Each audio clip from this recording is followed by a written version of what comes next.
15ویں شعبان سے متعلق قرآن کے اندر اس کی فضیلت کا کوئی ذکر موجود نہیں۔ سورہ دخان کی ایک آیت مبارکہ ہے انا انزلناہ فی لیلۃ مبارکہ۔ اللہ فرماتے ہیں ہم نے اس قرآن کو برکت والی رات میں نازل کیا ہے۔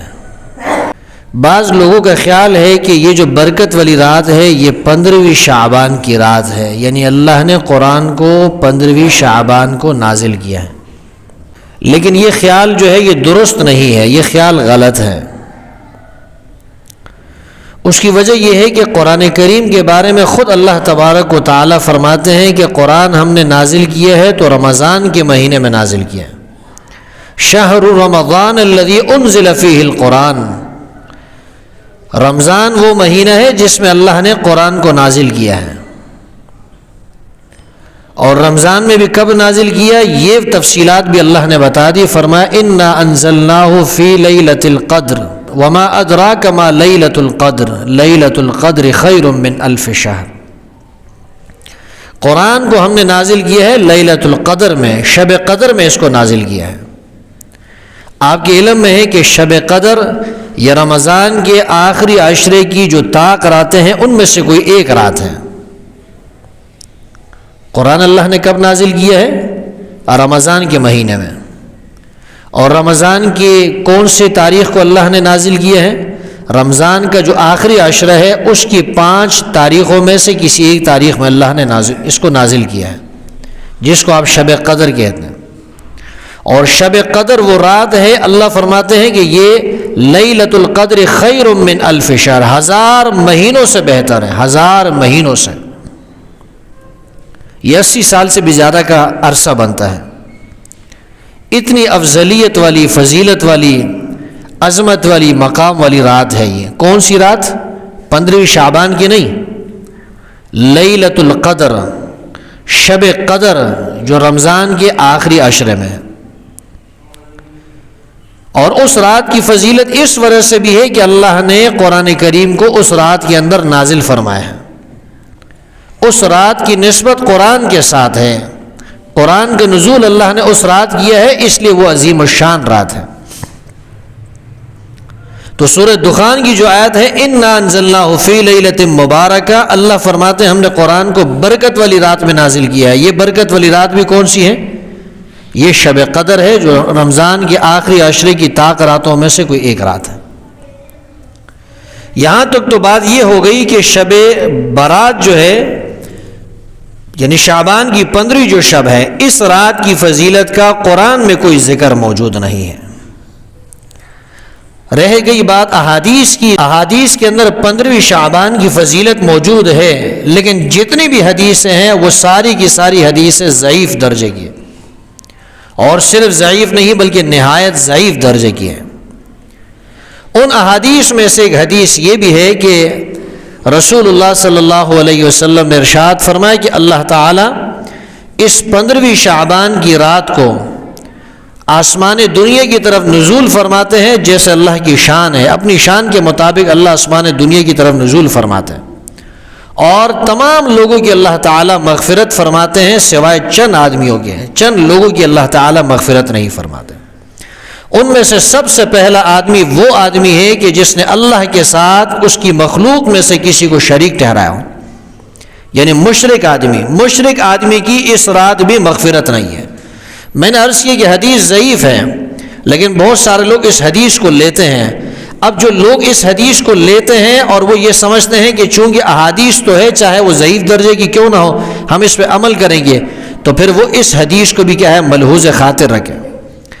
اللہ کے رسول نے کیا فرمایا کہ سب کی مغفرت ہو جاتی ہے مگر ان کی مغفرت نہیں ہوتی، وہ مشرک آدمی ہے۔ اب مشرک آدمی کی کیا سزا ہے، اس کا کیا حکم ہے، یہ قرآن سے آپ سنیے۔ اللہ فرماتے ہیں ان اللہ لا یغفر ان یشرک بہ ویغفر ما دون ذلک لمن یشاء۔ اللہ کے ساتھ شرک کیا جائے اس معاملے کو اللہ معاف نہیں فرماتے ہیں، ویغفر ما دون ذلک لمن یشاء، اس کے علاوہ جتنے گناہ ہیں اللہ چاہے تو معاف فرما دے۔ شرک گناہ اتنا عظیم الشان ہے، اس عظیم الشان گناہ کو اللہ معاف نہیں فرماتے۔ اگر کسی نے شرک کیا ہو اور اس کی موت شرک ہی پر واقع ہوئی ہو، اس کی کوئی مغفرت نہیں۔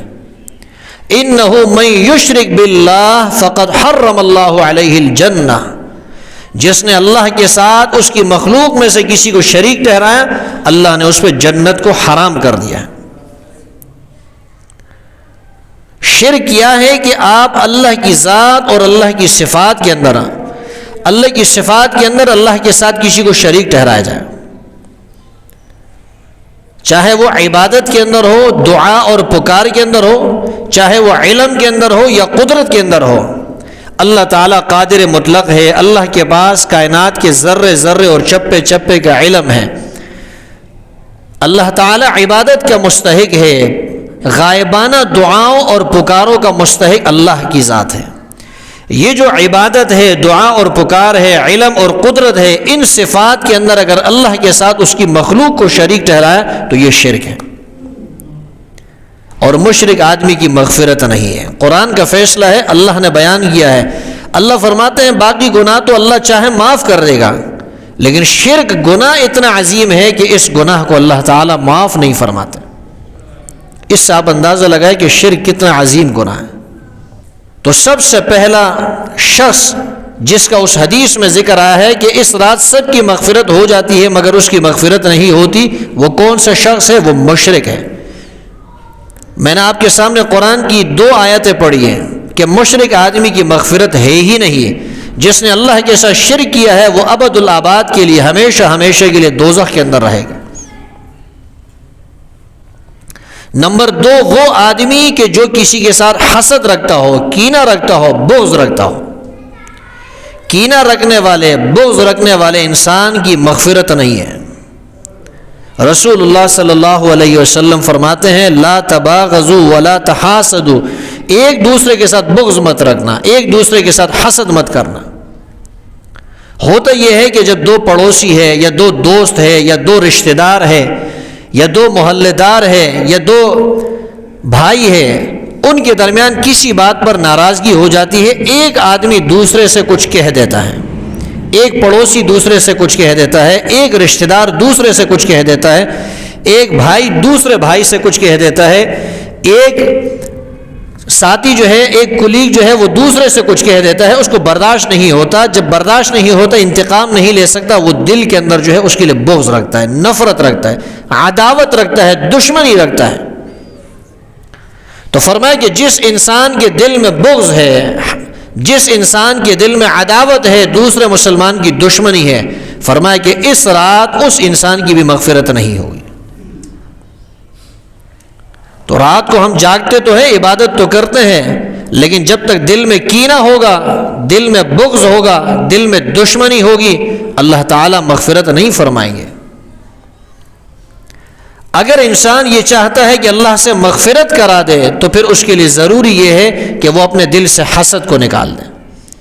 جس آدمی کا بغض آپ کے دل میں ہے، جس آدمی کی نفرت آپ کے دل میں ہے، جس آدمی کی دشمنی آپ کے دل میں ہے، آپ اس سے ملے تو اس کو سلام کرنے میں پہل کریں، اس کو تحفے تحائف اپنی استطاعت کے مطابق بھیجیں۔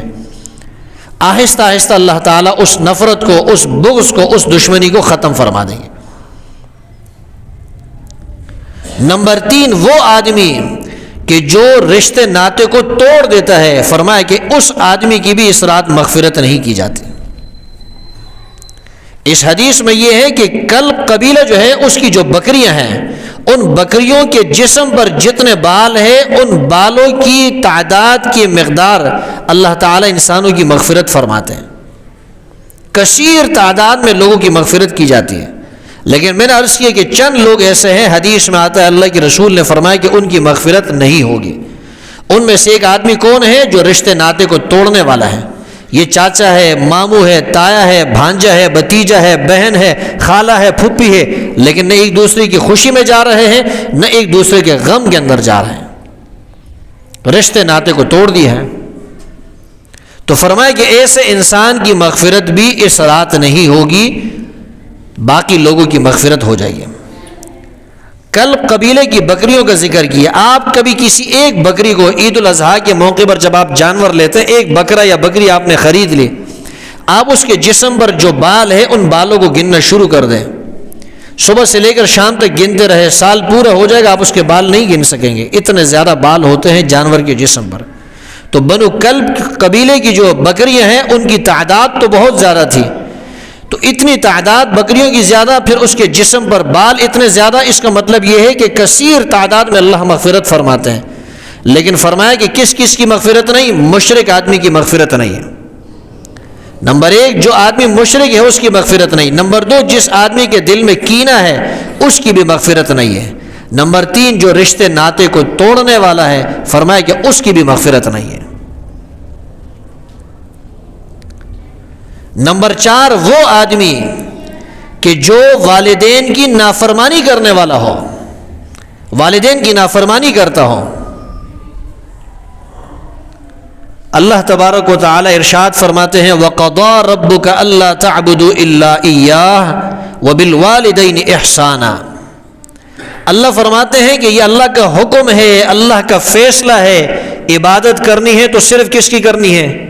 اللہ کی کرنی ہے، اللہ کے سوا کسی اور کی عبادت نہیں کرنی۔ سجدہ کس کے سامنے کرنا ہے؟ اللہ کے سامنے کرنا ہے۔ رکوع کس کے سامنے کرنا ہے؟ اللہ کے سامنے کرنا ہے۔ طواف کس کے لیے کرنا ہے؟ اللہ کے لیے کرنا ہے۔ نماز کس کے لیے پڑھنی ہے؟ اللہ کے لیے۔ زکوٰۃ کس کے لیے؟ اللہ کے لیے۔ حج کس کے لیے؟ اللہ کے لیے۔ صدقہ خیرات کس کے لیے؟ اللہ کے لیے۔ نذر و نیاز، منت منوتی کس کے لیے؟ صرف اللہ کے لیے۔ اللہ فرماتا ہے یہ اللہ کا فیصلہ ہے، عبادت کرنی ہے تو صرف اللہ کی عبادت کرنی ہے، بندگی کرنی ہے تو صرف اللہ کی کرنی ہے، عاجزیاں کرنی ہے، انکساریاں پیدا کرنی ہے تو صرف اللہ کے آگے۔ وَبِالْوَالِدَيْنِ إِحْسَانًا، اور فرمایا والدین کے ساتھ حسن سلوک کرنا۔ اللہ نے یہ نہیں فرمایا کہ ماں باپ نے تمہیں پالا ہے، ماں باپ نے تمہاری پرورش کی ہے، جتنی پرورش کی ہے تم نے اس کا بدلہ دینا ہے۔ اللہ نے یہ نہیں فرمایا کہ بدلہ دینا ہے، فرمایا بدلے سے بڑھ کر احسان کرنا ہے۔ بدلہ تو یہ ہے کہ ایک آدمی نے آپ کو ایک گلاس پانی پلایا، آپ نے اس کو ایک گلاس پانی پلا دیا۔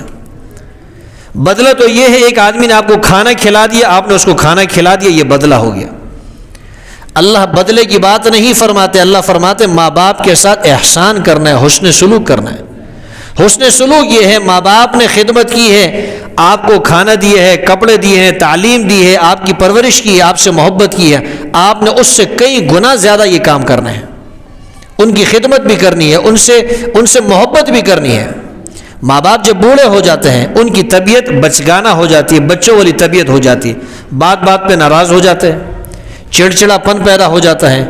تو انسان کبھی ماں باپ کی خدمت تو کرتا ہے لیکن یہ سمجھ کر کہ میں نہیں کروں گا تو معاشرہ کیا کہے گا، لوگ کیا کہیں گے، ان کو کہیں پھینک تو نہیں سکتا، یہ اس نیت سے کیا ہے والدین کی خدمت نہیں کرنی۔ والدین کی خدمت ثواب سمجھ کر کرنی ہے، اپنا فریضہ سمجھ کر کرنی ہے، ان سے محبت بھی کرنی ہے، ان کو وقت بھی دینا ہے، ان سے باتیں بھی کرنی ہے، ان کے ساتھ ان کو وقت بھی دینا ہے تاکہ احسان کا جو معاملہ ہے وہ ادا ہو جائے۔ اللہ نے احسان کا حکم دیا، اما یبلغن عندک الکبر احدہما او کلاہما فلا تقل لہما اف۔ اللہ فرماتے ہیں ماں باپ میں سے ایک یا دونوں اگر بڑھاپے کو پہنچ جائے ان کے سامنے ہوں بھی نہیں کہنا، ہوں۔ کبھی ایسا ہوتا ہے کہ باپ کہتا ہے، ماں کہتی ہے بیٹا یہ کام ایسا کرنا ہے، بیٹی یہ کام ایسا کرنا ہے، بیٹا کہتا ہے نہیں یہ ماحول کے مناسب نہیں ہے، یہ پہلے زمانے میں ایسا ہوتا تھا، اب جدید دور آ گیا ہے، اب معاشرہ تبدیل ہو گیا ہے، زمانہ تبدیل ہو گیا ہے، لوگ بدل گئے ہیں، اب یہ چیز زیادہ بہتر ہے۔ تو جب انسان ماں باپ کو سمجھاتا ہے، ماں باپ تو سمجھتے نہیں، ایسے میں جب ماں باپ نہیں سمجھتے تو بیٹا تنگ آ جاتا ہے، بیٹے کی زبان پہ اس وقت نکلتا ہے او ہو یہ کیا مصیبت ہے۔ یہ جو جملہ ہے اللہ نے اس جملے سے بھی منع فرمایا یہ جملہ بھی نہیں کہنا ہے۔ ماں باپ کو آپ کی بات سمجھ میں نہیں آ رہی، آپ کا مزاج سمجھ میں نہیں آ رہا، آپ نے پیار محبت سے سمجھا دیا، نہیں سمجھ میں آ رہا، آپ چھوڑ دیجئے۔ ماں باپ بیمار ہو جاتے ہیں، ہسپتال لے کر گئے، پھر بیمار ہوئے، پھر ہسپتال لے کر گئے، پھر بیمار ہوئے، پھر ہسپتال۔ ایسا نہ ہو کہ 3-4 دفعہ لے کر گئے اور آپ نے کہا کہ آپ تو مسلسل بیمار ہوئے جا رہے ہیں، بوڑھے آدمی ہے بس گھر میں بیٹھ جائے، اب آپ کو مستقل تو ہم اسپتال نہیں لے کے جا سکتے۔ یہ جملہ بھی اذیت والا ہے، یہ بھی تکلیف والا ہے، اس سے بھی ماں باپ کو تکلیف ملتی ہے۔ ماں باپ سے انسان پیار محبت سے بات کرے، محبت کے لہجے میں بات کرے، پھر دیکھیں ماں باپ کتنے خوش ہوتے ہیں، دعائیں دیتے ہیں، انسان کی دنیا بھی بنتی ہے، آخرت بھی بنتی ہے۔ تو میں عرض یہ کر رہا تھا کہ جو انسان رشتہ ناتا توڑنے والا ہو، والدین کی نافرمانی کرنے والا ہو، اس کی بھی مغفرت نہیں ہے۔ اور روایت میں یہ بھی ہے کہ جو آدمی اپنے ازار کو ٹخنے سے بطور تکبر کے نیچے رکھنے والا ہے، اس کی بھی مغفرت نہیں ہے۔ میں نے عرض کیا کہ یہ حدیث ضعیف ہے، لیکن اس حدیث کے اندر اللہ کے رسول نے یہ فرمایا کہ اللہ تعالیٰ اس رات کو یعنی 15ویں شعبان کو اللہ تعالیٰ مغفرت فرماتے ہیں۔ کتنی مغفرت فرماتے ہیں؟ بنو کلب قبیلے کی جو بکریاں ہیں اس کے جسم پر جتنے بال ہیں اتنی تعداد میں لوگوں کی مغفرت کی جاتی ہے، کثیر تعداد میں بہت زیادہ لوگوں کی مغفرت کی جاتی ہے۔ لیکن کس کی مغفرت نہیں؟ مشرک آدمی کی مغفرت نہیں۔ جس آدمی کے دل میں کینہ ہے، بغض ہے، اس کی مغفرت نہیں ہے۔ جو رشتے ناطے کو توڑنے والا ہے اس کی مغفرت نہیں ہے۔ جو ماں باپ کی نافرمانی کرنے والا ہے اس کی مغفرت نہیں ہے۔ اور فرمایا کہ جو اپنی شلوار کو ٹخنے سے اپنے ازار کو ٹخنے سے نیچے لٹکانے والا ہے بطور تکبر کے، فرمایا اس کی مغفرت نہیں ہے۔ ایک حدیث میں آتا ہے کہ جو آدمی ناحق قتل کرتا ہے اس کی بھی مغفرت نہیں ہے۔ اب ہم رات کو تو جاگ رہے ہیں، اللہ کی عبادت تو کر رہے ہیں، روزہ بھی رکھ رہے ہیں، ضعیف حدیث پر عمل کرنے کی وجہ سے، لیکن یہ جو باتیں ہیں ان باتوں کا دوسری صحیح احادیث میں اور قرآن کی آیات میں ذکر موجود ہے، اس پر ہمارا عمل نہیں ہے۔ تو اللہ کے رسول نے تو بتا دیا ہے، اگر حدیث کو صحیح بھی مان لیا جائے یا اس پر عمل کو مان لیا جائے تو تب بھی اللہ کے رسول نے فرما دیا کہ ان آدمیوں کی مغفرت نہیں جن میں یہ باتیں موجود ہو۔ کون سی باتیں؟ مشرک آدمی کی مغفرت نہیں ہے۔ شرک اللہ کو پسند نہیں، شرک کی کوئی مغفرت نہیں ہے۔ دل میں کینہ ہے، بغض ہے، چاہے وہ آپ کے پڑوسی ہے اس سے بغض ہے، چاہے وہ آپ کا بھائی ہے، چاہے آپ کا رشتہ دار ہے، چاہے آپ کے ساتھ آفس کے اندر کام کرنے والا ہے، کوئی بھی ہے، اس سے بغض نہیں رکھنا چاہیے۔ رشتے ناطے کو توڑنا نہیں چاہیے، عاجزی اپنے اندر پیدا کرنی چاہیے، تکبر نہیں کرنا چاہیے۔ تکبر اسی کو کہتے ہیں انسان کے سامنے حق بات آ جائے اور اس کے تسلیم کرنے سے انکار کر دے، اپنے آپ کو بڑا سمجھے، دوسروں کو حقیر اور کمتر سمجھے، یہ تکبر ہے۔ اس چیز کو تکبر نہیں کہتے کہ آدمی نے اچھے کپڑے پہنے ہیں، اچھی گاڑی ہے، اچھی رہائش گاہ ہے، یہ تکبر نہیں ہے۔ تکبر نام اس کا ہے کہ انسان حق بات کو تسلیم کرنے سے انکار کر دے اور اپنے آپ کو بڑا سمجھے، دوسروں کو حقیر سمجھے، کمتر سمجھے، اپنے سے نیچے درجے کا سمجھے، یہ اس چیز کا نام تکبر ہے۔ تو بہرحال یہ حدیث آپ کے سامنے بیان کی گئی، اگرچہ سندن یہ ضعیف ہے، لیکن اس میں یہ بات اللہ کے رسول نے ارشاد فرمائی کہ اللہ تعالیٰ کثیر تعداد میں لوگوں کی مغفرت فرماتے ہیں، لیکن ان لوگوں کی مغفرت نہیں۔ کون سے لوگوں کی؟ مشرک آدمی کی مغفرت نہیں، کینہ رکھنے والے کی مغفرت نہیں، اسی طرح تکبر کرنے والے کی مغفرت نہیں، رشتے ناطے کو توڑنے والے کی مغفرت نہیں، جو ناحق قتل کرنے والا ہے اس کی مغفرت نہیں ہے۔ تو یہ جن کی مغفرت نہیں، ہم کوشش کریں گے کہ ان لوگوں میں ہم شامل نہ ہو، نہ ہم شرک کریں گے اللہ کے ساتھ، نہ ہم اپنے دل میں کینہ اور بغض رکھیں گے، کسی کے لیے دشمنی نہیں رکھیں گے، نہ ہم والدین کی نافرمانی کریں گے، نہ ہم رشتے ناطے کو توڑیں گے، نہ ہم اپنی ازار کو تکبر کی وجہ سے ٹخنے سے نیچے کریں گے، نہ ناحق قتل کریں گے۔ عمل کریں گے نا اس پر انشاءاللہ۔ دعا ہے اللہ تعالیٰ سے ہمیں عمل کرنے کی توفیق عطا فرمائے۔